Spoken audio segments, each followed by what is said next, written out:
Hello, everyone, and welcome to another episode of Leveling Up Mental Health. My name is Adolyn H. I'm an actor and cognitive scientist. My name is Andrew Nicholson, and I am a registered psychologist. And together we are video game best friends. Oh, good try. I wanted to try something different. Yeah, no, that's okay. And we are joined with a special guest today, who is also a friend of ours, Mira Maschmeyer. Yeah. Who born and raised Calgarian, who is here to talk about their journey through mental health, living in Calgary, and cozy games. Yes, the topic of cozy games and how that intersects with neurodivergence, which I think is a really interesting topic. Yeah. So let's not waste time. Let's And get right to jump it. to it.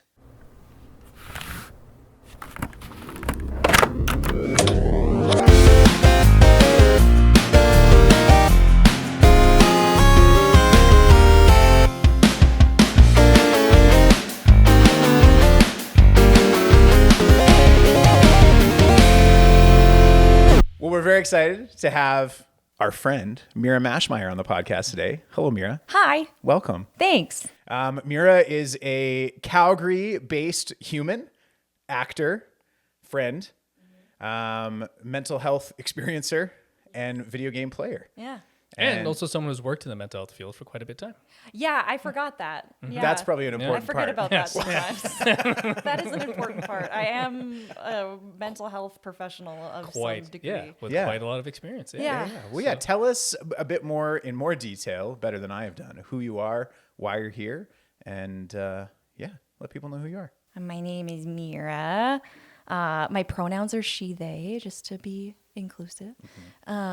And I have a mental health. Yes, I have I've racked up so many diagnoses at this point. Those but letters, huh? Yeah. Yeah, they look good after a name. It's Yeah. true. They're like degree credentials nowadays. Exactly. You know? Like, Yeah, sign your email. with it. MSc, PMP, ADHD. exactly. The DSM wishes she were me. You know? But the ones that I currently identify with are ADHD, as we've talked about, which is autism spectrum disorder, and attention deficit hyperactivity disorder. I always forget what it stands for. I know, Do you me ever too. We all just forget? use the acronym. Yeah. I just like now. saying ADHD. I say ADHD Yeah. so often that I forget that it's actually an acronym. It's for also something. kind of like my initials, like Adolyn H. Dar. I know, I So love just, that yeah, so so I much. just like You just ADHD. I fused it am. into I your- am. yeah. He's putting it. the I was ADHD destined to be in this. Yeah. ADHD. Yeah, Yeah. exactly. True. That's so good. Yeah. And generalized anxiety disorder as well. But I don't know. The person who assessed me for my autism diagnosis, we talked about sort of this weird mental health soup that exists in my brain, in the sense of, you know, being someone with these sort of neurodevelopmental disorders with autism and ADHD, and experiencing life in a world that was not really created for me. Is the generalized anxiety disorder because of that? You know what I mean? Would it exist without those conditions? But I don't know. Does anxiety exist without those conditions for anyone? Right? Like it asks a lot of questions. But and then I guess depression as well. But is it symptomatic of those, or is it like the actual? Yeah, I often root talk to of it, clients right? about like is anxiety and depression, because it can be so general, Right, literally yeah, generalized anxiety disorder. generalized, yeah. Is it secondary to something else? Which Yeah. I think Exactly. often it is, not always, but often Yeah. it is. Yeah. And there are, I don't know, we skirted around. There's some presentations of, you know, complex PTSD as well. And then again, it's like, yes, but one could argue that living as a neurodivergent person in a neurotypical world is a bit of a traumatic experience, right? And sets oneself up for experiencing trauma in a really wonderful way. And then I think there's also research pointing to, like, especially autistic people, but neurodivergent people in general, being more likely to experience an event as traumatic, or to develop PTSD as a result of said event, just because of how our brains are organized. So yeah, It's a mess in Yeah. there. Yeah. I liked your word soup. That's good. Thank Mental you. health Yeah, soup. it's like a little like they're all sort of playing with each well, other and different influencing flavors. Yeah, each there's some other. veggies in and- there. Yeah. Yeah, So- exactly. But specific ones because I am autistic. So Right. yeah. Okay, yes, you're right. So you're talking about systemic reasons why some of these diagnoses have presented themselves. Yeah, And you grew up in Calgary. I did. Do you feel like there are certain things in Calgary that are, let's talk about both pros and cons, built towards positive mental health? There's some things growing up here that may be great and some things that may be not so great and that may not be so conducive to people with different mental health challenges. I think it's a really interesting question because I have also lived in places that aren't Calgary, Right. as you know. Yeah. And so, and even in terms of growing up here, I still lived in different places, right? Like Calgary's always been home base, but I have spent my entire life sort of going back and forth between Calgary and other places. So I have been able to sort of, I guess, bounce my mental health off of these different places. And I have ended up in Calgary again now for probably the longest that I've been in Calgary since I was like a kid. Like, cause I spent years like born to 6 years old here before we first moved. And it's been almost 6 years since I've been back in Calgary. So like we'll be, back at the longest that I've ever spent here. And I think that there are reasons for that do speak to my ADHD. And I think Calgary's a really easy city to live in. I think for anyone, but especially for me, like I think I know what to expect. I know what I'm getting from sort of the autistic side of me. And there's a lot about it that it isn't difficult. Like I will say that living in New York City, for example, or somewhere like Vancouver, a bigger city, metropolitan city, things were difficult. Like going to a grocery store is a more difficult experience there in terms of like, you know, if you're driving, finding parking. If you're not driving, how are you getting everything home? And like a grocery store is already a pretty awful experience for me. It's awful. for Sensorily everybody. speaking. And so if we're going to add these sort of extra complications around it, you know, here I can just drive to Superstore and there's a big parking lot and I can go park wherever is best for me. And the aisles are wide and I'm not bumping into people as much. And there are things about that. Like, and I think that's just one example in terms of the way that like living in Calgary is like very easy, though it is massively understimulating, which is a problem for me that I have to sort of balance out. And that is the ADHD side of me, right? They are in constant conflict and yet also informing each other, amplifying each other, masking each other in certain ways, right? The interplay is Wow. a lot. I don't think I've resonated so much with. Really? Well, yeah. Like Yeah. I never thought about it like that. Yeah. Like how urban design connects to our mental health. Yeah. But I've also lived in so many places like You you, have. Vancouver, Yeah. Toronto. Similar I've been to places, New yeah. York. And I feel the same way. Like and now that you say it, I'm like, oh yeah, there's a reason why I'm here like, right now attracted to because those. and it's like to be able to get in your car and know where you're going to park seems like such a luxury. But in really good Toronto, you point. can't do that. You're like, oh, I've got to bake in an extra half hour because I'm probably going to Yeah. be circling the streets and then I have to parallel while there's people honking behind me. And as someone who's also neurodivergent, it's so stressful. A lot of autistic people don't drive. Yeah. And I think that had I known about myself that I was autistic and hadn't been trying to like overcompensate massively for everything that I thought was wrong with me throughout my life, I don't think that I would have even gotten my license. Like I feel like I beat myself into doing that. And so driving is extremely anxiety ridden for me. And I in my unmasking journey have tried to start driving less, which is an issue in Calgary because It is a driving Yeah. city. it is a driving Yeah, yeah, city. yeah. And you do have to do that. So while it is easy to live in, there's that, right? However, if I'm going to be driving anywhere, it's here. Like Right. Yeah. driving in Vancouver, nightmare. I know. I know. drove in New York City once and like I Brave. was not No, okay. no. I was not okay. Yeah. Yeah. Speaking in video game terms, driving in New York is like extreme mode. Yeah. Yes. Hardcore. It's the hardest. You got one difficulty life. you It can is. have. Yeah. It's- hardest that's difficulty. it. You know. Yeah. I find even driving in Toronto. Oh, Toronto's like Oh, very Toronto's difficult. awful. Coming back to Yeah. Calgary, easy mode. People are waving at you. Exactly. People let you in. You have nice big roads. I'm like, this is so easy. I could fall asleep and still get to my destination alive. And I feel like I've hit like a really good balance with living in downtown Calgary because I don't have to drive as much. It is very walkable in a way that, you know, some of the suburban neighborhoods aren't necessarily. Right. So there is a lot within walking distance and I don't have to drive as much. So that is nice that I'm kind of found like a little bit of, and with downtown comes a little bit more stimulation, a little bit more excitement, because that is something that I really miss about living in places like New York and Vancouver is the vibe, the energy that I think really feeds the dopamine in my brain that is like so desperately missing.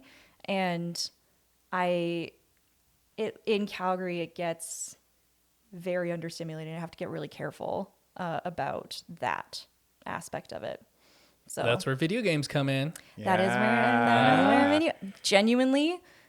So I've been seeing. That was good. I've been seeing a counselor who specializes in ADHD, and it was my homework to play more video games. Oh, really? From my last session. Nice. Well, obviously this is a podcast that talks about video games and mental health and how they overlap. So tell us a little bit about video games. What video games do you enjoy? What video games have been a part of your journey? And then we'll kind of launch off from there. So I'm what they refer to, or I identify as, I suppose, a cozy gamer. I like to play cozy games, which are, I think, hard to define, but I like it can be like a personal thing for people. Essentially, it boils down to like what games make you feel like cozy and relaxed and serene versus perhaps like, I don't know, amped up on Dark edge. Souls. Yeah. See, I Call don't of Duty.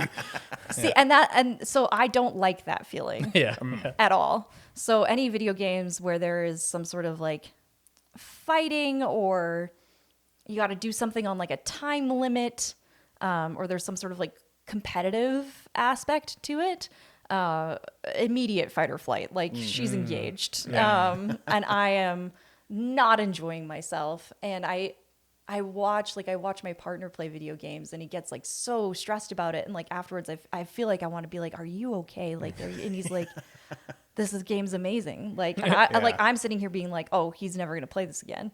Right, because that would be my reaction. Yeah, for you, that's a terrible experience to feel. Correct. That. Yeah. If I'm like, I have to do like a battle or something, and I lose that battle, and now I got to like start over or something, like, I'm out. That's it for me. Do you feel that feeling more intensely than somebody else, like somebody neurotypical playing a game, or is it that feeling potentially affects you differently? I mean, I know I think it's that it affects me differently because I obviously don't want to speak for like all ADHD people either, right? Like we exist on this lovely spectrum that encompasses so many different people, and I believe that like video games, like, and those types of video games can be like a special interest for people who have the same diagnoses that I have. So I want to be careful about speaking about it that way. But like in terms of how it shows up for me, I do think that it is related to a sense of overstimulation for sure. Especially that like time limit thing. ADHD, time is a very loose concept and a very stressful concept. It's an abstract concept, and it's a very stressful concept for me to have to live in a world that is so time focused. So you put a time limit on me and I shut all the way down. Even like in an exam situation, it's like you have 3 hours. That's so much time. I'm really smart. I don't need 3 hours. And yet now my brain is like, we can't do it. We can't think. Disengage. Disengage. We've got lots of time. We're Wait out. a minute. 60 questions, 10 minutes. I got this. Yeah. I know. But if I just had all of the time in the world, like I would be done so fast, right? Like, yeah. So I used to get accommodations when I was in university to not just get more time, but ask so I can take little breaks. Yeah. Because I would get bored really quickly of the questions. They're like, oh yeah. And then I would need to do something else. And I was like, I had a separate exam room for accommodations. They're like, yeah, you can just go for a walk. Yeah. It was still within the facility. Don't worry, cameras are on me. I wasn't cheating, but I don't need to. Yeah, I know. Well, but like I needed it, yeah. and or like they gave me a little squeeze ball thing, so I can just like kind of play Yeah. around. Or some people got like Lego I know, I should have blocks. brought a fidget. What was I thinking? I know. It's in my purse, and then I was like, I'm not gonna bring my purse today. I could have brought it. But when you say get bored, I think that's actually another piece that plays into it. I get so overstimulated by the activity of having to do something within a time frame, or like maybe not necessarily within a time frame, but you know how like in a game, you're going to suffer a certain amount of damage or something, right? Like, so like there is a time limit in the sense of like, you got to kill this guy before he kills you or something. So there is like some sort of like pressurized situation. Yeah. And my dexterity is not amazing. I have like, and I think that is partly one of the physical symptoms that I experience with my neurodivergencies is that my reaction time, my fine motor control, she's not there. And so in video games, it's like I can overcompensate a bit, but like I do think that there's a lot of overcompensation that's going into it that is like quite exhausting. But then also I'm like never going to be at a point where like I'm going to be really mastering this. So like I have to kind of stay on like the easier levels in order to like be able to see any action. And then it's like, okay, like now I'm bored. Oh, there's like you know what I mean? There's no in between. I can't like there's a certain amount that I can kind of get to. Yeah. And then after that, I just can't do it. And then I also get bored because there's no reward, right? Yeah, it's almost like they need to let you customize the settings. Like a more nuanced difficulty, different sliders. Not just like, exactly. Yeah. Interesting. So like I won't progress in the game essentially, right? As well, like because the game is designed to get more and more difficult as time goes on. Right. I was like the one game that I've tried. We're allowed to talk about games. Yeah. We can talk about games. Yeah. So Corey had suggested a game that for him is a cozy game. Corey, my partner, I should specify. You're my friend, so you know. Shout out, Corey, love you.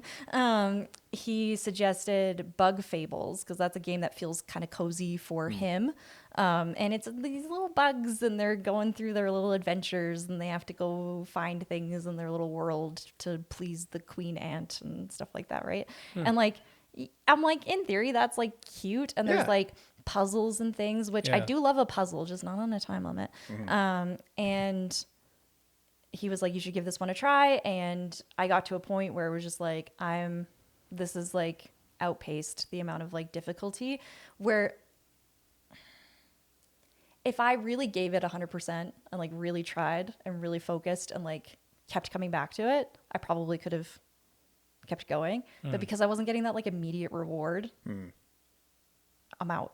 Like, I'm done. It sounds like by giving 100%, there would also be a cost to you as well. There is a cost. Yeah. This isn't my idea of how I want to spend my like relaxation I time. could do it. Yeah. Is like overcompensating for things that don't come naturally to me to try to maybe get a dopamine at the end. That's probably not coming, you know? So I tap out. Yeah. You know, I never finished it. Which I think is an important piece because, you know, for other people who maybe don't experience this, maybe aren't neurodivergent, they might think about, cost benefit ratio of playing games is just, they might think of it as time. Oh, I could use time for something else. Yeah. Or I think that would maybe be the main one. Whereas there's a cost benefit of like emotional investment and overstimulation. And like, there's all these other pieces that sound like they come together for you that you have to then be very choosy as to which games fit and which games don't. So what are, I know you were saying before we started filming, you tried to play the cool games growing up. I did. Like, try what to are play some the of them cool that you games growing tried up. and didn't work? Or So one of the ones that was always played at birthday parties when I was a kid was Nintendo GameCube, Super Smash Bros. Oh yeah, classic. And so I was like, "Okay, I'm gonna get a GameCube." Asked the parents for a GameCube, got one for Christmas, and I was like, "I'm gonna do it. Like, I'm gonna master this game. Like,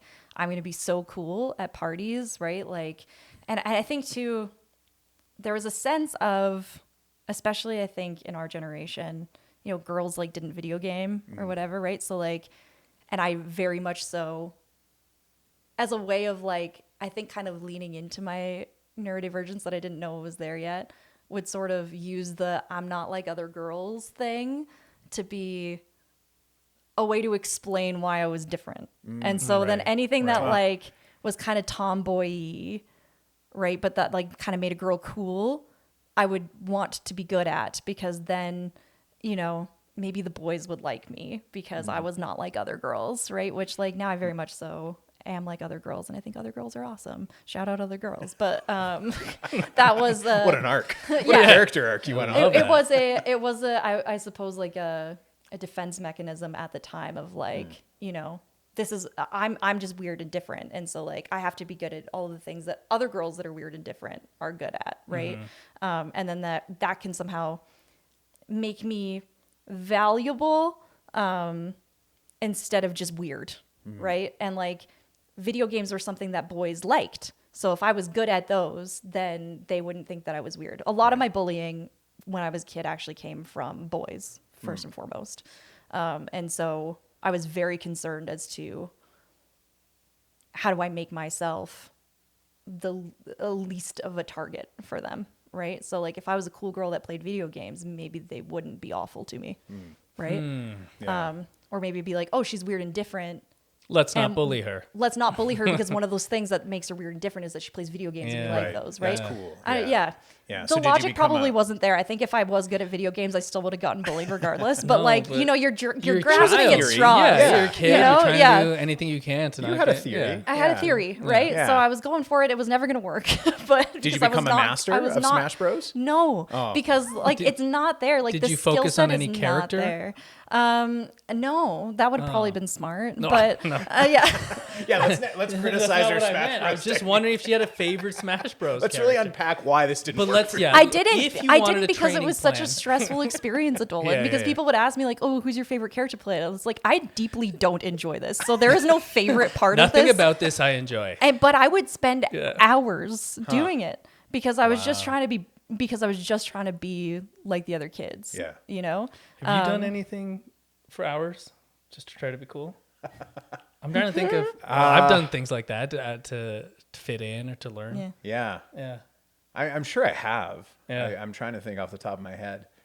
I will say I think it's a bit of a neurodivergent experience. Well, I think sports was one of those things for me. Yeah. Where I was like, oh, I notice people like me when I'm better at sports. So then I got to get really good at soccer. I had a sporty face. Yeah, right? I was not good at it. Or music was a big one for me, where I was like, because I didn't grow up with a lot of music and, you know, different culture and stuff like that. Yeah. So I was like, I need to know what's cool, and then I need to buy that CD and then listen to it and then look up the lyrics and then be able to sing along with other cool people, and then I'll be cool. Yeah. So it's very relatable. To feel like we're accepted. You were just naturally cool. You were just cool. You were the one setting the tone. That's fine. You forced us to play video games and listen to music. Yeah, you probably would have bullied me. I see where we're going. Okay.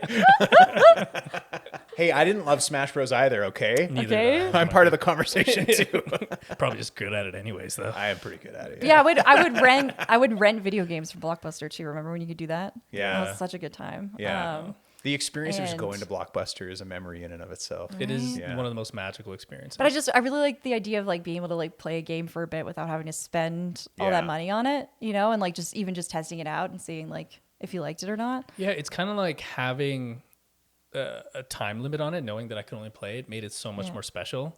Yeah, it's a limited resource, right? Yeah, limited a dish. Yeah. But nowadays you just buy a game and you're like, I don't know, I guess I'll play it. I guess I'll play that and then because I bought it, so I guess I should. It's on your platform for forever. Yeah, that's true. Yeah. Yeah, actually, my favorite game when I was a kid, that I would call a cozy game, I never owned. I only ever rented it from Blockbuster. I don't know why.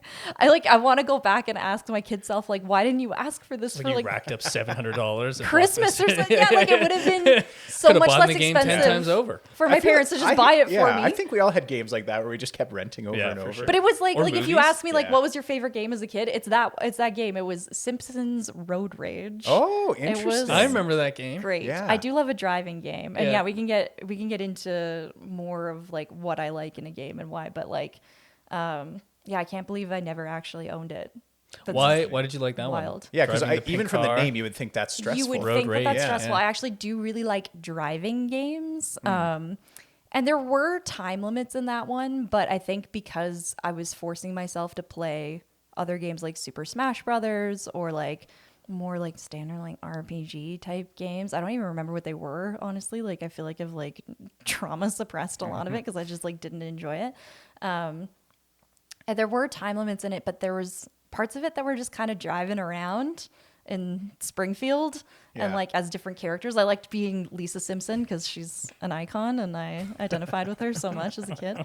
And there was maps involved. I really like a map in a game. In life, in general, I think it's something where I reach that kind of flow state that us neurodivergent folks can get into when we like hyper focus on something. But like for example, I love navigating like an airport or like a new city's like transit system or something like that. Like it really makes me feel alive. And so I was talking with my counselor at our last session about, you know, when I am traveling, I feel like a different person. Like I feel like I have so much more energy.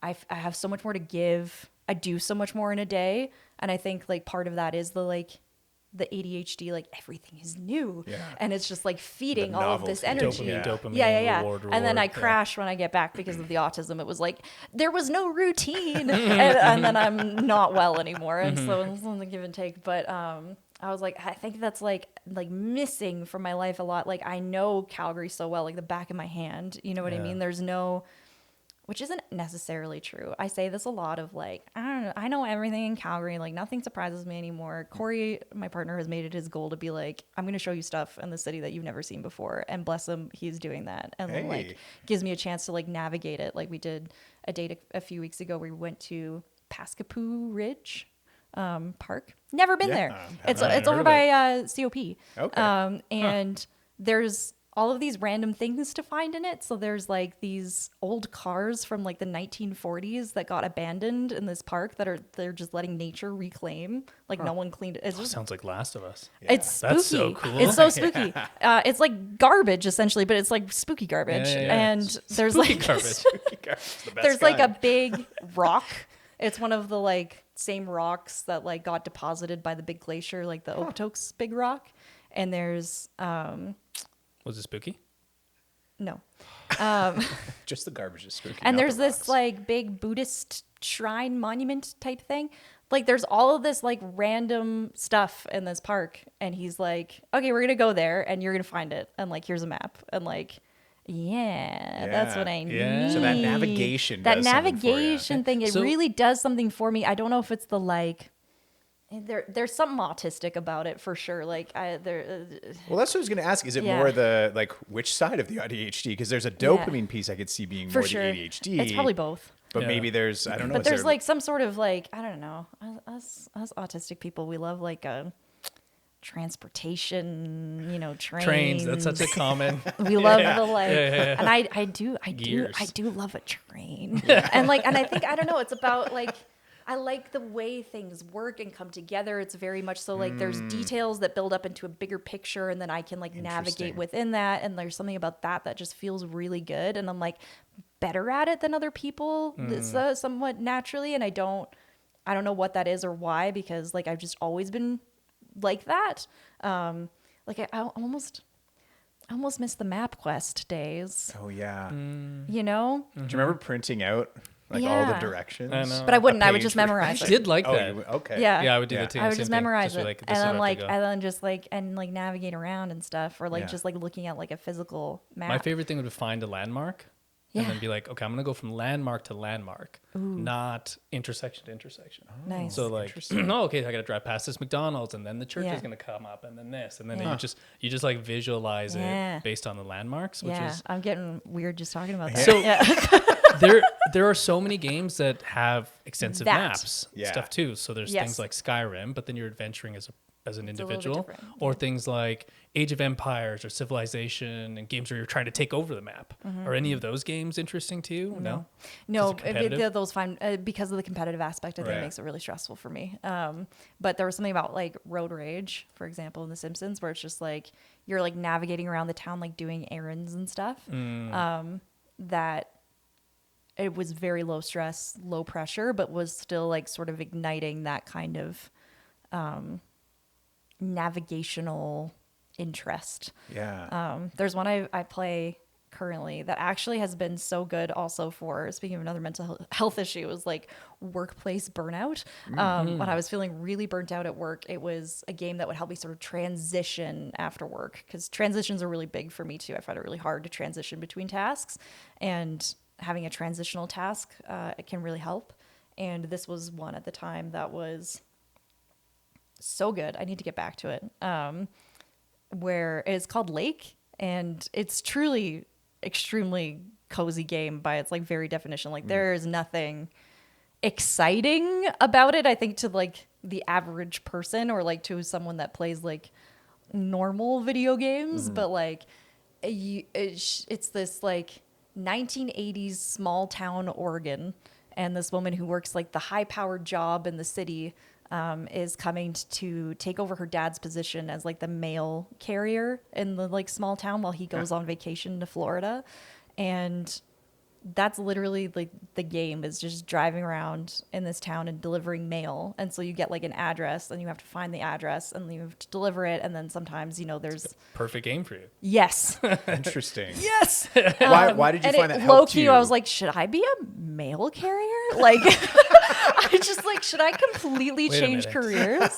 Why did you find that helped you with transitions? What was it about that game, do you think? Because I think because it allowed me to engage in this like interest of mine of the navigation, and because it was just so like, it was so straightforward, and like so much of life is so complicated. And like, that's true. I would be at work, and like, you know, I work a corporate job, and that's not known to be super friendly environment for my brain. And I think where I'm working now, like, has done a really good job of being accommodating to me, but there's just like only so far that you can really take that in the corporate environment. And so I am pretty much on overthink mode all the time, trying to sort of like mask and compensate for my areas that like aren't designed for this world, but then also you know, I found ways to utilize my strengths in that world, and sometimes I go too far, I go too hard, I take it too seriously. That's like a danger, I think, with the way that my brain is organized, for sure. And I leave work, and it's just like whirring sound up in my brain, like hot laptop whirring, right? And I'm still going. I find it hard to stop that. Yeah. And so I'm still thinking about stuff, and like, you know, taking out my phone and sending myself like quick little emails to be like, oh, and this, oh, and this, and this. Don't forget this. Don't forget this. And it's like, I need something to tell me to just like shut that off and like focus on one thing. Life. Yeah. So that I'm not, so I can be like present and not still like, and also that is what can contribute to burnout for me, for sure, is just like always having that on. Right. Yeah. And so just entering this world of like 1980s small town Oregon and delivering mail. Does sound pleasant. Yeah. And she so like, peaceful. You know, there's like a part where she has to take like a cat to the vet. I love that. Like for her neighbor lady. Yeah. Is there any losing? Like, is there a fail state? No, but there are like, you can kind of choose your own adventure. Okay. So there's like a freedom, but there isn't pressure. There's no pressure. Yeah. No. And so like she reconnects with her childhood best friend, and it's like, you can kind of choose, are they going to reconnect? Are they going to fight? Ooh, yeah. There's like the video store lady who like, are we flirting? Is that what's happening right now? And then it's like, oh, we could be, you know? So like, there's like that fun thing. You can kind of start to choose, like you can choose whether or not to like start a relationship a little bit like there. Sims and Yeah. Kind of, but like very structured. I do find like Sims, it's not that I find it stressful to play. I just like, I don't, because of the lack of structure. It's too within open-ended. It's too open-ended. Yeah. I just don't know what to do. And then I get bored. Yeah. I like to create the like little families, and I like to make the house, and then I abandon them. Right. I'm done forever. Leave them. I never I actually leave them like to play it. Die of dysentery. The game to me is making the families and making the houses. The creation part. Yeah. And then you're on your own. Over. Sorry. Because there's just no there needs to be something, you know. You got to give me something. Yeah, you're a very hands-off god in The Sims. You create, and then I'm out. Like Yeah. our world, maybe. Yeah, maybe a little bit. Can I ask a question? And you don't have to answer this, but you've talked about getting diagnosed later in life. Yeah. And I was wondering if you could share your journey about that, because Absolutely. I don't even know if a lot I of love people talking know you about can that. get diagnosed later in life. You sure can, Yeah. because they miss you is what happens. Yeah, it's not that I didn't have it from birth. It's just that they didn't know. And, it's a failure of not knowing enough about it and not researching enough about it, which happens with many diseases, right? And and mental health conditions too. Like, that's gone through so many different iterations and changes within the last 100 years in terms of our understanding. But I think especially around how it presents for females can be very different.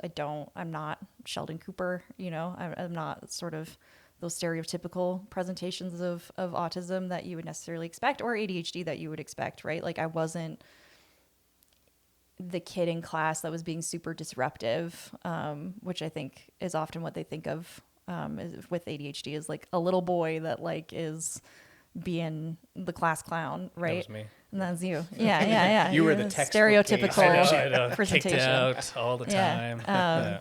And the way that my symptoms showed up were very different than that, because it is a spectrum, and the internal experience can be very similar, but I think the diagnostic criteria in the DSM are often about how it presents externally, how Right. other people are experiencing it, Right. versus how the experience feels in here. And so I think that is a lot of the reason that I got missed. And also, I think ADHD is very complicated. I sort of mentioned earlier too, in the ways that they can mask each other. So, say if I just had ADHD, I might have struggled in school a little bit more. The autism wouldn't let me, right? Like, I, still had the same like procrastination symptoms that you would see in ADHD, but I would get it done, and I would get it done so well because my autism would not allow anything else. Right. So I would beat myself mercilessly into being a productive member of society, into focusing, into being able to produce something. But I still needed it to be last minute and urgent in order to do it, right? So it would create a lot of internal struggle in me that I think a lot of people really didn't see.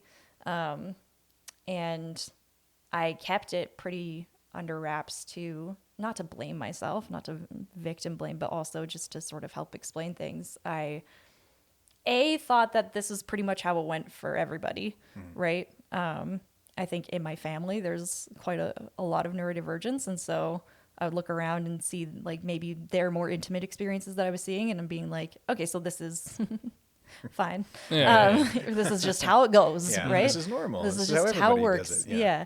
And also I felt a lot of shame around it, and like just a lot of shame around being different. As much as I tried to hide everything that was going on for me and all these symptoms that I was experiencing, I think that the other kids picked up on it. Like I mentioned, getting bullied a lot, right? Like I think they felt something was off, right? And it wasn't it wasn't something that like you could just look at that and be like, oh, well, because she has autism and ADHD. It was just something that was like felt in the air, that it was This intangible. there was this difference. intangible difference between me and the other kids and how I related to them socially. But there was nothing that sort of really pointed it out, right? Like it wasn't that like, oh, well, Mira doesn't make eye contact. Well, Mira makes eye contact. She's figured out that you got to do that, right? But maybe she's a little weird about it. So it's not like you can say that like, oh, she doesn't make eye contact, because she does, but there's something about it that the other kids are like, I don't like it, right? Like, so I think like I tried to hide so much of it, and I was masking so hard that I think that also contributed to things. And so one way like the autism would mask the ADHD with making sure that I got things done on time, that I was together, and that I was following the rules, right? Like I love structure. I love rules. I thrive within that system. My autism does. And so I would never dare speak out of turn in class because that's not the rule. I really, really want to, right? Yeah. And like so two parts. Right. But like, I wouldn't do it. And then in the same respect, I think ADHD did a lot of heavy lifting, masking the autism socially, Right. because, you know, I can talk. Yeah. I can talk. I've been doing it, right? And I think a lot of that is like the ADHD. Like I've got constant like hyperactivity going on up here, right? Yeah. So if I can just like unleash, and it I would say too, I get something out of the interaction of talking to people that I think I've seen with other autistic people that I know that don't have ADHD. They don't necessarily get that. And so there was something in it for me in a different way. There was a bit more, I guess, social motivation caused by the ADHD aspect. So then like put those two together and it's like, you know, there's this whole world going on in here of me struggling with all of these pieces and masking them and using each other to mask them, to seem like a somewhat hopefully normal human being, that people were still like, I don't buy it, you know. But you know, when I got to high school, I got better at it. But I do think that's partly why I fell in love with acting too, is because it gave me this way to connect with people where there was a script and I didn't really have to think about it. That makes a lot of sense. But it still gave me that like that social feedback that I wanted, but without any of the like stress around the social aspects of it. I didn't write the script this time. I didn't have to write it. Whew. And it's contained, you know? Right? It's structured. Contained, it's structured interaction. You do it for the 2 hours of the play, or you do it for your scene on camera, but you don't There's no consequences. And you don't need to ever interact after that if you don't want to. You know, it's actually interesting. A lot of people think acting is like an extrovert's game. Like you got to be blah, blah, blah, blah, blah, all the time. But it's really like some of the best actors are quiet, come in, do their scene, turn it off, and then turn it off, and then just walk away. Yeah. I wanted to ask what motivated you to get a diagnosis, though. Yeah. And if you felt like having a label. Well, no, that was great. That was fantastic. But did getting a label help? Because some people may feel like, all right. Next question. That's a resounding positive response. It really did. And I know that there's, you know, I want to be sensitive to the fact that like I know a lot of people don't feel that way. Yeah. And that, you know, they don't like labels and I think that everybody's journey is different and all power to you. But for me specifically, it helps so much just to have an explanation. And I think because of the way that my brain works, I really like an explanation. I really like knowing how things work. I really like knowing how people work, right? Which is how I've found myself in both the careers of acting and mental health, because human behavior is so interesting to me. I think even just like as an autistic person looking at that and being like, wow, why do we behave and experience the world so differently? And like, you know, what are all of these like scripts and things that people have that like I never got? Like, what is that? You know, there's a curiosity there. And I think I'm curious about how other people work, but I'm curious about how I work too. I would call that like a special interest for me, is like just understanding that. And so from that perspective, it's like, ooh, juicy. This is more information about who I am, like, and why I operate the way that I do. This is fantastic. But it's also an explanation, and I think has been so healing in terms of a lot of that shame that I felt as a kid.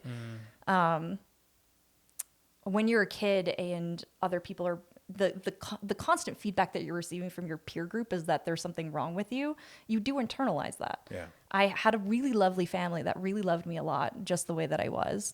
And they were so wonderful and so supportive, but also they didn't really know that a lot of that was happening, because I was ashamed that it was happening, because as a kid, you're like, yeah, there must be something wrong with me then. Right. I think it's also even a way of feeling somewhat in control of that situation, is by blaming oneself, right? Like that's a very common response, I think, even as a kid to any sort of trauma, is like, well, this must be my fault. And so knowing now that like, oh, that like intangible thing that like other kids felt that I was different and that made me a target, there's a name for it, and it's not you suck. Right. Right? Could you imagine though? Yeah. And the DSM diagnosis Is that you suck. you suck. Yeah. Sorry actually. to say it. You suckism. Yeah. It's on a spectrum. USD. Or no. Yeah. Why? YSD? Why is Yeah. Whoops. But yeah, it was really nice to have words to put to what was going on for me. And then even then, I guess, because I still very much so struggle with my mental health. And, you know, I was told that it would get better, and it didn't, right? Things didn't get better for me. pre-diagnosis? No. Like, just like in terms of, being a kid and being like, oh, things get better. Like, I really struggled with my mental health in my teens. And then they didn't, right? And it was like, why, right? Like, my 20s were really, really hard. For me, I think, especially because I was out of the structure of like school. I was put into like corporate environment that's just not as good for me. I was having to navigate relationships and all of these things without any of this like really valid information about myself. And I was still trying to square peg round hole my existence, right? Like, so many decisions that I've made in my life have been based around trying to do what I thought was expected of me, and trying to fit into this sort of like neurotypical mold that I think I even had for myself, right? And that was a really hard thing to give up when I got my diagnoses, was like, I'm never going to be this person that I've been trying to be. And that was a lot to grieve. And, you know, you feel that sense of like limitation, I suppose. But as we know, being creatives, limitations breed creativity. Right? And I don't think that they're a bad thing. That's us. Yeah, We're the know. creatives Yeah, here. I know. Yeah. I'm the suit. Yeah, you're Right?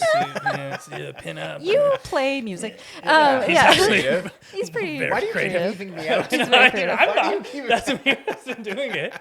She goes like this. I'm sorry. It's because ADHD and also Yeah. acting. And acting. There's just a lot. That's There's right. a lot of common ground here. Yeah. You're so creative. You're a very creative Thanks. person. I Yeah. wasn't Do you fishing know for that- I know, but Do you agree that limitations breed Yes, I do, creativity? And I actually. think Yeah. that, you know, by trying to, I think as millennials too, we were very much so raised with like, you can do anything you want, right? And then so I tried that, and it wasn't going the way that I expected it to go, and it made me again feel like something was wrong with me because I was just trying to not have these limitations. And so once I sort of finished that grieving process and let go of that person that I was trying to be, I could just become who I was.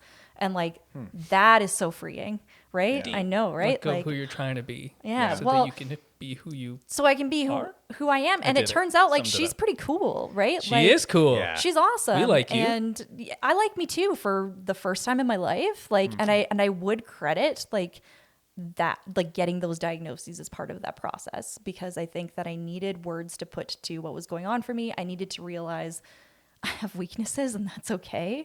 Like, and there's nothing wrong with me. I don't have to overcompensate for those. I can just acknowledge that, and I can see really clearly where my strengths are and lean into that, and like design a life for me that was like more made for me, instead of trying to be something that I'm not, right? And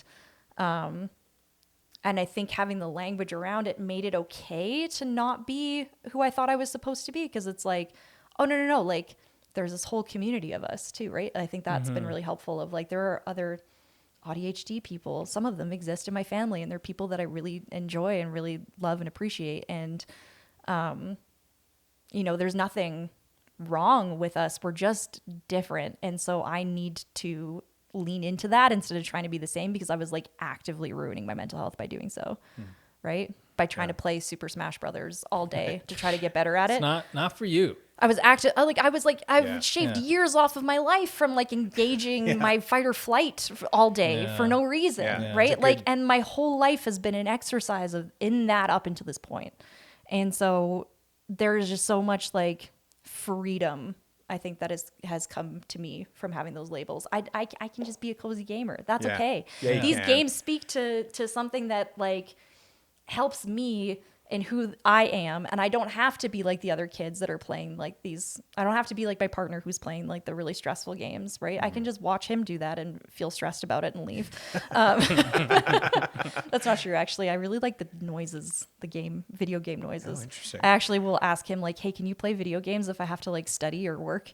because I really like the sort of repetitive. Yeah. Yeah.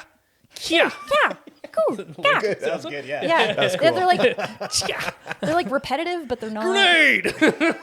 It's just Mira in the background doing her This is the best. This is amazing. You killed my There's family. usually like some sort of music. There's great music. Yeah, there is. There's great music. And it There's does. It little loops. sound effects. Yeah. It loops, but Yeah. like it's enough to stay. Like it's like a little bit stimulating. But yeah, but literally I'll like provide the backgrounds for this conversation. Thank Go. You two. Keep it'll help me talking, okay? focus. I'm locked in now. Like between What are you Vivance gonna do, Snake? and Adolyn making Yeah. sounds, This is I am great. locked in. Play Russian roulette. Oh, that makes sense though. So Lake and Simpsons Hit and Run. No, Simpsons Road Rage. Yeah. Road Rage. Simpsons Hit and Run. No, I think there's a game called Simpsons Hit and I also Run. want to give a shout out to Jenny LeClue. That probably is my favorite video Jenny game of LeClue. all Okay. time. Yeah, say more about that. I don't know if this is a Jenny well-known game. LeClue. Okay, so I had this idea of like, okay, so I really love like escape rooms because I Yeah, me fancy too. myself Fantastic. We're really Let's- good a at escape rooms, detective. by the way. Can we do an escape room? We should together? do one right now. Okay. Screw this. Yeah, like- Goodbye, This will be the episode. Get I this love thing escape out of rooms. my face. I love Nancy Drew games. Do you ever play that? I Um, feel like you should play the Nancy Drew games. There's Nancy Drew games. You have, oh, Mira, I'm gonna blow your mind. They've got maps. You travel around. You solve mysteries. There's no time limit. There's usually at the end there's a little bit of a stressful thing because you're finally about to solve the mystery and then I can there's some handle a sort of little danger. stress. Yeah. But for the most part, you're just exploring Vienna or Berlin or whatever. She travels the world and yeah, He's been telling me so, for years to play these they're games. so calming. Like they're cozy I need it. games for I need me. it. I need They're it. puzzles. Yeah. They're fun. They're interesting. Okay. So I like an escape room too, except Yeah. for the time limit thing. You know how I feel. I and know it's the worst. and the social dynamics often Ah. are really hard for me. So I need a dream So team. you guys I would need a be team that works together. fine because I've known you for precisely too long and I can be myself around you, so it's fine. But like a work mandated escape those room. are the worst. Team building escape rooms. Yeah. I'm just like, I'm out. Like as soon Yeah. as we're in there, like I can't focus.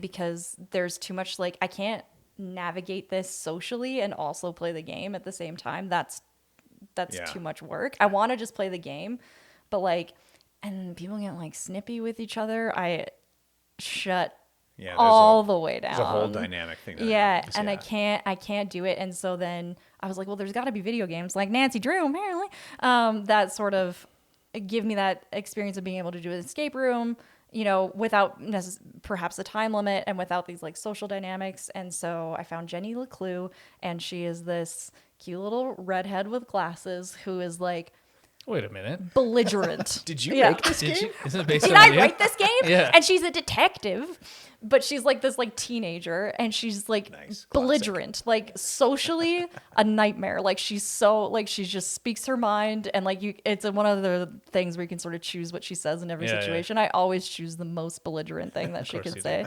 Yeah, and so it kind of I think also gets that out of me too, because like I do have that like autism thing where like I'm a little mean, but like You just say what's on your mind. You're blunt. I may or may not have done that a few times today, but I've worked Yeah. it into as part of my charm occasionally, and especially with people that I like know and can feel safe to like razz a little bit, right? Yeah. So I really love having that dynamic with people because it kind of gets that out of me a little bit, where I get to be kind of blunt and just say what's on my mind. Yeah. So Jenny does this. Jenny LeClue. Jenny does this in a way that's like not that too. She's just like cuts straight through the social niceties and goes directly towards the most awful thing you could say. And I'm like, I love this. But then it's like little puzzles that you get to solve. With no time limit? There's no time limit, but also there's like this sort of greater mystery that's happening that you sort of have to put together Exactly different what I was gonna clues to ask. figure out like what's going on here. You're Kind of a in. new And, game. like- You're in. I'm sold. What's platform is it on? It's on Switch, but I think Steam probably also too.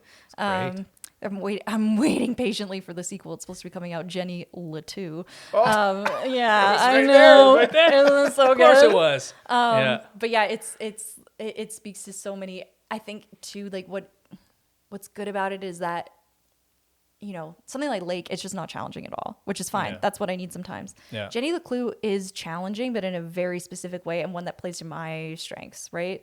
If we're talking about playing to strengths, instead of forcing myself to not do that, right? Like dexterity is not my strength. Putting together puzzles and clues and stuff, like I it does like, it makes me feel good about myself too, because I know that that actually was complex.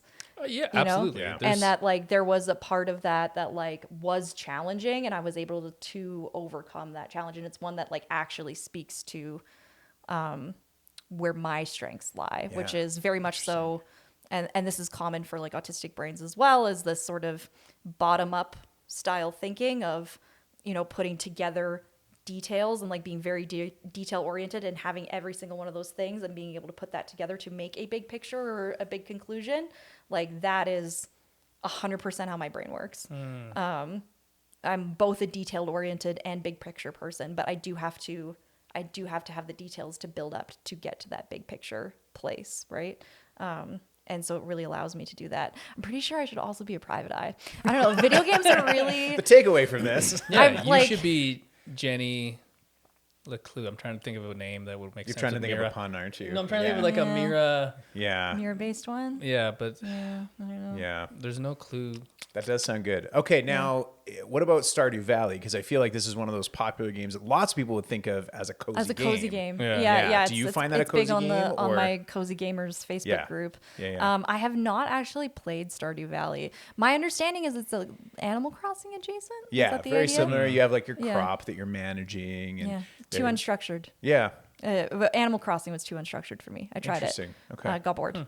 And so I haven't tried Stardew Valley for that simple reason. I do like a story flow where like, yeah, maybe you have choices, but like not very many. Right. You know? You don't want it to be too open. I don't want it to be too Yeah. open. Yeah. And in Interesting. fact, Okay. if there are too many choices, like even with Lake, I want to go back and play it and make all different choices because like, I don't know, there's something about me that I want to know every potential possible outcome. Yeah. Right. And yeah. then so if I can there's- understand that one. if there's a game where Yeah. there's just like it really is like you're building your own game, like And it never ends. There's no Yeah.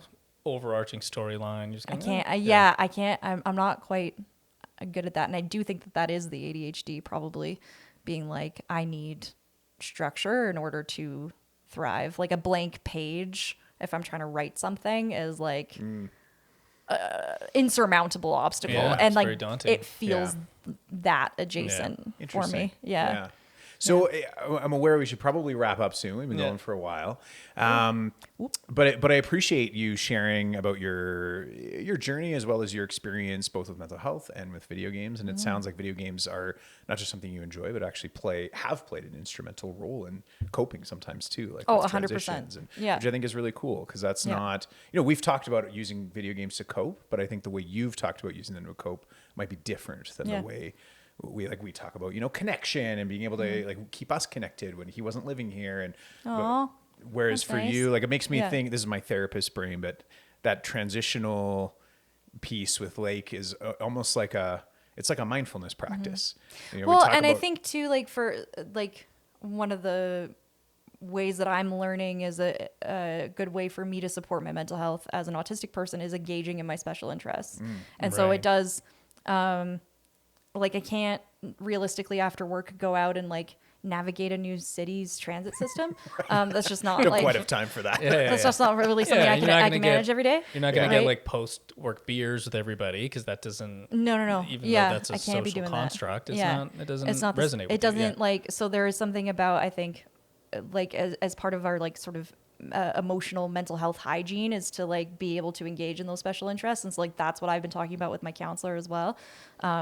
So transition task for sure, but also a way to engage with that special interest, which is good for the TISMs. Yeah. I love that. I think that's so cool because, I think the common thing people would say, well, it's my hobby and it's good to do my hobby. And that is true too. That's part Yeah. of our mental health is to do Absolutely. our hobbies. Yeah. But just looking at it through that different lens of engaging with your special interests, I think that's really cool. And what is a special interest if not like intense Right. hobby? Hobby. Yeah. Plus. Yeah.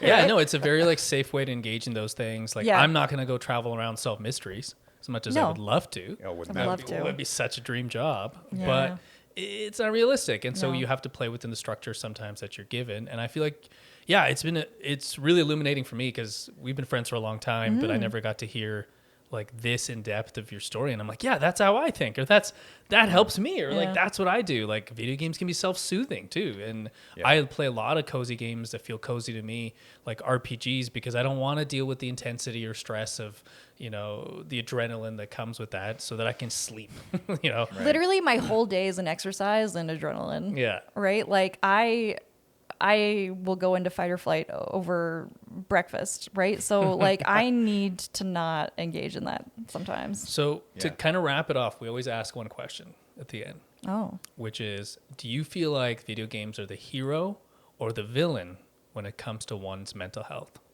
To one's or my? Well, you can say personal, or you can say in general. It's kind of up to you. With anything, it has to be in moderation in order to be supportive to one's mental health, full stop. But I think, I know for me, certainly I have to be careful, especially if I'm engaging in a video game. Once the Vyvanse is hit, I can play that video game forever. I finished this 180-hour game in and 6 maybe hours. That's not so good for me, but I do think that ultimately, in the way that I play them now, not trying to play anything that I don't want to, just playing the video games that I do want to, has been extremely good for my mental health. Has been the hero. One might say a hero, not the hero. There have been many heroes in terms of supporting my mental health, but it could be. It's in like the Marvel cast, like it's one of the Avengers. It's one of the Avengers. yeah. They're coming to Good see answer. It got like its own TV show. For you, it's interesting because it was kind of the villain with Smash Brothers at the beginning. Like it was like a way for you to not connect. Correct. And then you found it. So it's almost like the hero you found. Yeah. The villain that becomes the hero, the anti-hero. Lived long enough to become the hero. Yeah. That's a reverse. The reverse of Batman. Yeah, exactly. Reverse Batman. That's good. That was good. Nice. Well, thank you so much. It was such an incredible Thanks conversation. for having me. I hope I did okay. You did amazing. That was really great. You were the hero. Yeah. Yes. Yeah. Actually, it turns out my answer to that question is I'm the hero. Nice. Full stop. Somehow. Yeah. Brilliant. We'll clip that and put it online. Yeah. Yeah. Just I'm the hero. Yeah. No That's the context. headline. Yeah. That's the soundbite that they use. Yeah. Mira Maschmeyer thinks she's a hero. Yeah. Local Calgarian, lost in delusion. Just me. Well, welcome back. That was an incredible conversation with Mira. Absolutely. And now it's time for the post debrief. Yeah, let's talk about what we think about her, whether we like her or not. Yeah, exactly. What listeners, the red suits her. Yeah. What viewers don't know is that she's sitting just off camera. She is. Yeah, so we have to say nice things. We do. No, I really enjoyed our conversation with Mira. I thought it was really, really interesting because cozy games it's a term that gets thrown around and it can be very, very subjective. I think different people can mean different things about it. And so Mira being able to talk about her experience of what cozy games meant and why they've been beneficial for her as a human, but also for her mental health journey, I thought was really interesting. Yeah, I never really knew that term until today. Till I just thought games were games, and there was high octane energy games, and then there were just like all there is. That's all there is. And then thinking about the conversation we're gonna have, I started thinking about the games that I play that feel cozy to me.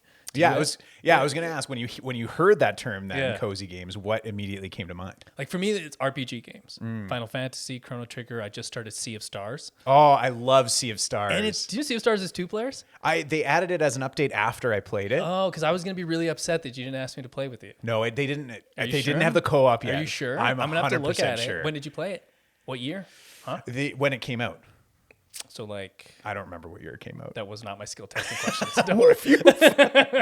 We should play it together though. Well, I'm already playing it with someone else now. Oh. Because I figured you had already played it. And you were going to be upset if I played it. That's called hypocrisy. Yeah. And I'm guilty. I'm Dr. Hypocrisy. Anyways, Sea of Stars. It's a cozy game. Yeah. It feels I agree. Easy, it's simple, but it's complex enough that it's interesting, and there's just enough reward systems. And what I really realized, for me, a cozy game is a game that you can save and like milestones. So I don't know, maybe it's just the age I'm in where I'm like, I don't want to like beat the whole game in one sitting. So I don't want to feel like pressure that I have to. You want to take your time with it? But I also don't want to just like jump into the game and feel like I haven't progressed anything. Yeah. But like save points give you these like, oh, okay, this is a good time to stop. or I can finish after this boss, you know, like it's got these like progressive milestones and it feels very cozy to me. Yeah, interesting. Why do you think that feels cozy for you? Because it gives me direction and progression and a goal to aim for, but there's no pressure to do it in a certain time limit. Yeah. Kind of like everything Mira was saying. Hey, a lot about myself today. Interesting. What about you? What's a cozy game for you? Yeah, I Sea of Stars is actually a great pull because I also think of that as a cozy game. I think sometimes I think of art style and music as part of what makes something cozy for me. So Sea of Stars being kind of a retro pixel art style and the music that goes with that era of video games. I don't know if it's the nostalgia for me that just feels very warm and it feels cozy to me. Yeah. So I think that, and again, a game that doesn't have the same pressure, you know, when I sit down and play Elden Ring and be fighting a boss for the 50th time, that's not cozy. It's Definitely fun. not. It's not cozy. Yeah. Whereas Sea of Stars has some challenging elements, like the real-time parrying system is pretty cool, but you can play it slow-paced. It doesn't feel like there's a race to finish it or make a ton of progress. There's a race to save the world. Well, there is, yeah. But it doesn't matter to us. We can take our time. But it has whimsy. It you know? is. Yeah, I think whimsy is cozy to me too. Yeah. So I think of that. I think of the open world Zelda games like Breath of the Wild and Tears of the Kingdom. Those are cozy to me. Yeah. And again, I think something about the art style and the music, because the music is quite sparse and little piano stings here and there. Yeah. And you can kind of do whatever you want. But see, I find Zelda stressful because of that. It's too big. Yeah. And there's no milestones really. Like you can do so much and then you're like, did I progress the game? I don't even know. Right. Is this, what's it called, temples? Yeah. I'm like, do I have to just go around getting all the temples now? Or do I go straight to Ganondorf? And do I try to go towards, like, it's just too many options. That freedom isn't cozy for you. No, it stresses me out. That's why I've never been able to beat those games. Yeah. Interesting. Yeah. Do you find, so thinking about that term now, do you use or have you used cozy games, even if you haven't called them that, to benefit your mental health? I think so. Yeah, absolutely. I think we talked about a couple of games in one of our other podcasts like Journey and Flower. And oh, yeah. There's also a music game. It's got ambiance. And I remember feeling calm playing those games. I think it's interesting because I also go back to games that I just kind of want to replay a bit because it's familiar. I don't know if you do this. Yeah, I was just thinking that. Yeah, sometimes like the replay of a game, even if it wasn't cozy the first time, there's something cozy about it because it's predictable. I know what's coming. Exactly. Yeah, something that really struck me in our conversation with Mira was when she was talking about playing that game Lake as a transition from work and coming home. And we talked about a little bit about it briefly, but it makes me think of when I talk about mindfulness with people, that one of the biggest, there's lots of ways you can practice mindfulness, but the whole point of it is being able to focus your mind on one thing. Because being present in the moment without judgment. Because the rest of your mind can rest when you can do that. Exactly. And for some people, it's the more traditional ways of meditation, because that is just a breath meditation. You're just focusing on your breathing. That's all you're doing. You're trying to hold your attention there. But I think for what I've learned in doing therapy is for a lot of people, they need is a strong word, but it's helpful to have something to facilitate that mindfulness. And I think especially when I've worked with people with some form of neurodivergence, that's the piece. And like I've worked with lots of ADHD clients and they say sitting still for meditation, it's not going to happen. And so figuring out another form of doing that mindfulness. And so in this case, having a video game be that, I'm sure I've thought of video games as mindfulness before, but that was such a specific use of it where it's the way she was describing it. It helps her put her mind on one thing that's predictable, has structure, gives some reward. Like really that is practicing mindfulness, but it's the video game is acting as an agent to facilitate that mindfulness, which I think is really cool. Yeah, absolutely. It's kind of I was thinking about it too when she was talking about how there's just not, like some things get too hard, some things they're too easy. And we even mentioned it, like a little customization in the difficulty of games. I wonder if this is like a new avenue of video game development where it's like, we should be maybe researching neurodivergency and asking them like, what kind of games help you? And then go, can we either add these aspects in the game Or can we make specific games like this? So we talked about, one of our interests in this podcast was like, what are specific games that actually help with mental health? And I don't know if Lake was made specifically for that purpose, but it obviously is serving that purpose. And that's kind of cool. Like that would be a great area to research and be like, oh, okay, these games improve these mental health conditions for these XYZ reasons. Yeah, absolutely. That would be really cool. And I think that's the thing that I loved about our conversation with Mira is just hearing that perspective. Because, I would think of a game, even if I hadn't heard of Lake before that, but even if I had and played it, I might think of it as, oh, that's a relaxing game. It's beneficial to my mental health because it's relaxing. But the very specific ways that it was beneficial for her mental health and how it might be beneficial for other people with neurodivergence, totally, I think is something I hadn't thought about. It was really interesting. We had a conversation with Keith, and his desire was to make a game that helps supported individuals with mental health, and he wanted to actually put it in the game design. Yeah, I was like, oh, but this is part of the game design in some ways. What was the other game that Mira mentioned? Was it Lake, the one where you go through mailing? Yeah. That one's, and then Jenny Leclue. Right. Which you're just itching to go play. Oh my gosh, I'm going to go buy it right after this. But for the same reasons why I feel like Nancy Drew was self-soothing in some ways. Like I enjoy puzzles without the stress of having to do it within an escape room. Yeah. And I like a little mystery, which rewards the dopamine centers for the ADHD. I'm like, oh, these game designs exist in there. And what's cool about games like Nancy Drew and I'm guessing Jenny Leclue is that they're finite, they finish. So unlike games like Overwatch or Rocket League, which they just keep hacking that dopamine circuit, which makes you want to keep playing again, you can actually set it away. You can be like, I'm done. Yeah. Which feels like a healthier interaction with the game. Yeah. That's a good point. I hadn't thought about that. That maybe it just in the virtue of the actual game design fosters a healthier relationship with that reward cycle. Yeah, maybe games are meant to end at some point, like you've accomplished the goal. Yeah. I don't know. It's interesting. Yeah, it's neat to think about. But yeah, it has me reflecting on how I have used games or specifically chosen games, even if maybe I hadn't been thinking of it with the term cozy games. But I do, especially as I've gotten older and had more stress in my life. I think I do actively make that choice sometimes where sometimes your cozy games like Alan Wake. I love that game. Stressful day. I was playing that last night a little bit. I knew you were. And you're like, I'm gonna go to bed right after this. How do you do that? Well, I did play a little spooky section, and I was like, why am I doing this? And then you went to bed. Then I played another game after it for a little bit. Needed a I think little I had to palate de-escalate. cleanser. Yeah.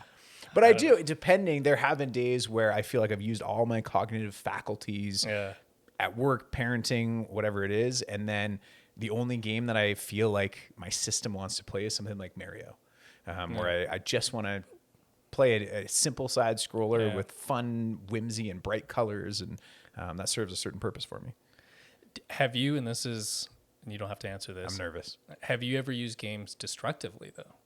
Where you felt sad or angry or something like that, and you're like, I'm going to use this game to process, and maybe it's not so great.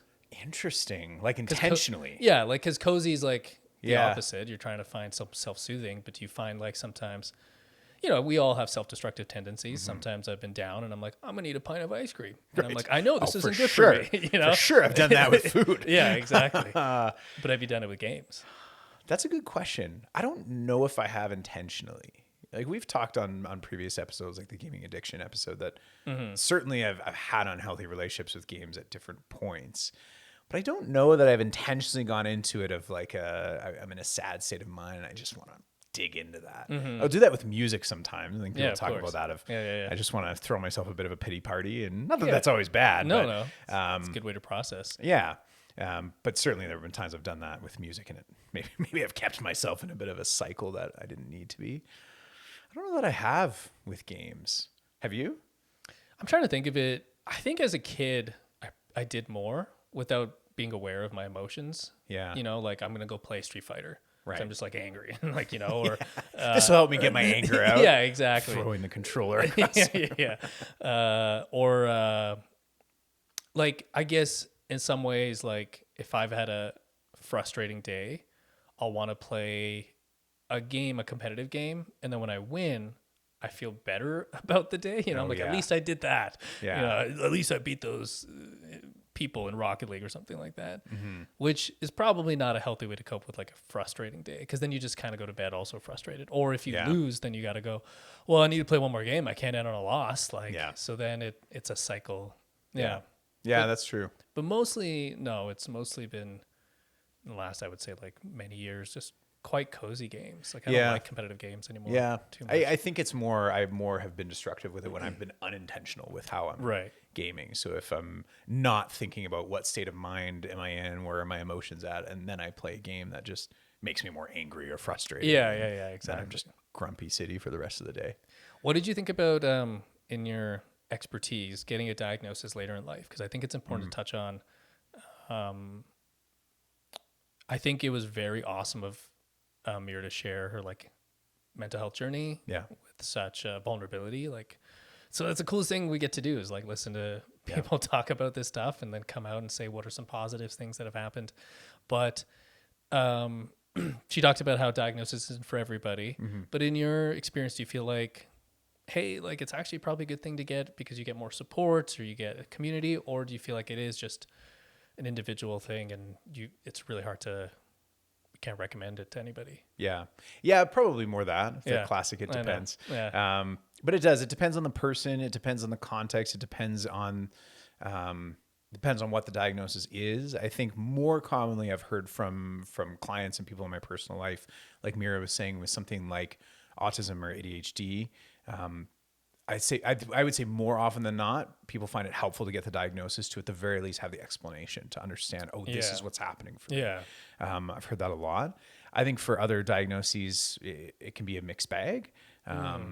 And it just really depends. The conversation I have with clients is just looking at the pros and cons of what would you get out of it? And are there any potential risks? There are kind of some logistical risks sometimes you have to think about too, is there can be a identity risk of do you want this label, and can there be, some people find the label helpful, other people struggle with it. Sometimes things like a diagnosis can affect like health insurance, life insurance, like those kind of things. Which it shouldn't. It shouldn't. It sucks. Which it shouldn't. But it's a reality. The system right is rigged now, against you, 100%. which sucks. But then talking about some of the pros, if it can help you understand yourself better, if you know what's going on for you, that can sometimes point you to certain supports. But it depends. Sometimes people are already accessing the supports they need, and so they decide, I don't need the official label. I'm getting the help I need. I think especially as adults, I don't know if I should say easier, but people I've worked with find they can find supports even without a diagnosis. More and more these days. You have more agency as an adult. Yeah, there's some supports that can be gate-kept behind a diagnosis. They're trying to do less of that, especially with things like autism. But as a kid, there's a lot more supports, like accommodations throughout school, that a diagnosis can really help with. 100%. Yeah, it really depends. But it is becoming a pretty common thing, people getting diagnosed later in life, just because either, like Mira talked about, it gets missed for all these many, many reasons. I find parents often, because their kids are getting assessed, and then they're sitting there saying, so that's not normal? That's not how other people think? Because that's how I think. Where did that come from? And then they get the diagnosis. It's interesting. Yeah. No, that was really well said. Thank you. Yeah. I think it's important to recognize that like it's never too late to reinvent yourself. Absolutely. And sometimes labels can be freeing, which is sometimes a stigma around like, I don't want to be labeled, I'm going to be put in a box. And it's like actually kind of the opposite. Like I know I got ADHD diagnosis later in life, and then it really helped me navigate support systems, medicinal interventions, and also just kind of go, because I know this, I can research something instead of going, I do this. What is it? And then Google spits out 1,000 possibilities. You're like, what? Oh, what? That means cancer? Yeah, like, totally. I'm just procrastinating. Doesn't mean I have cancer, does it? WebMD, right? Like everything leads to cancer. Yeah. So it helps. Definitely, I think, give you more agency over whatever thing you're trying to intervene on. So I agree, and in therapy, sometimes it can help provide a direction for treatment. Like I think we said in one of our earlier episodes, the gaming addiction episode, like you don't need a diagnosis to get therapy, to get treatment. No, and you shouldn't. And lots of times, I've worked with people that we kind of suspect there might be some ADHD here happening. If they don't want to pursue an official diagnosis, we can still treat the symptoms and we have a direction. But there's other times where we're like, it could be these 5 different things. This is a case where getting a diagnosis might actually help direct treatment. Yeah. So again, it depends on kind of what is the context the question is coming up in. But yeah. Well, that was a great combo. Absolutely. Should we end as we always do with our skill testing question? Absolutely. All right. You go for it. You seem very eager. Yeah, I've been thinking about this one for a long time. 5 minutes before we started shooting. Yeah. Okay. I'm ready. Can you name a game? Yes. With... That's it. Can you name a game? No. Can you name a game with a character that represents autism? Either the game creators have said this character has autism, or they're autistic coded. I'll open it up. That's hard. That's a good question. I feel like I should be able to. Games you've played? Games I've played. Well, probably Mario. No. Mario. I'm racking my brain trying to run through all the games I've played. Okay, well, let me think about this. It has to be a narrative-based game, probably, to really develop the character to be able to see that. Me no. I'm just thinking out loud. A story-based game could be an RPG. Doesn't have to be. Give me a hint. Okay. We've played this game together. Have we? Online. Yeah. Baldur's Gate 3. There probably is a character in Baldur's Probably, Gate. yeah. But I don't want to. Divinity Original Sin. Yeah, no. This was a competitive game we played online together. Rocket League. One of the cars has autism. Yeah, this car really likes trains. Okay, no. What a competitive game we've played together. Yeah, we didn't play it a lot. Overwatch? Is it? Mm-hmm. There's a character in Overwatch that has autism. I don't even remember most of the Overwatch characters' names. Yeah. Well, I don't know. I'm not going to be able to answer this one. You got close though. Yeah. You got Overwatch. You got the game. Symmetra, apparently. I think Symmetra came not in the first iteration. She was a character introduced afterwards. I can't remember. Their storyline, they have autism, and the game directors have confirmed that Symmetra has autism, which is really cool. I think Overwatch did a good job of trying to add different representations. They have LGBTQT and different things like that. So yeah. Okay, nice. Good one. Another game, Watch Dogs. I haven't played Watch Dogs. I haven't played it either. Yeah. And then apparently Link from Zelda is autistic coded. Really? Because he's silent. Yeah. And he has trouble communicating. And so people are arguing that he's autistic coded. And he has special interests in his bow and arrow. He likes to make things in the new ones. Yeah. Very particular about his machines. Yeah. So yeah. Interesting. Okay. Yeah. Well, that was a good one. Okay. Mine, I feel like mine's a gimme. Okay. Oh, no. It's really a skill testing question about yourself. I hate it when you say this. Because as you have said, you are diagnosed with ADHD. No, I wasn't. I didn't say that. Take it back. Which stands for, this is not my skill testing question, but it stands for attention deficit hyperactive disorder. Right. Now, there are 3 subtypes of ADHD. Oh, no. I don't know these. What are the 3 subtypes? 3 subtypes of ADHD. I feel like I don't know what they're into called, but there's like a movement one where there's tactile. Is that stuff like that? No. You're on the right track. Yeah. There's trouble concentrating without the hyperactivity. Okay. Yeah. So the ones you just said are kind of the same thing. Yeah. Okay. But yeah, you're right. So it's kind of just in the name. So there's hyperactive subtype, primarily hyperactive. Okay.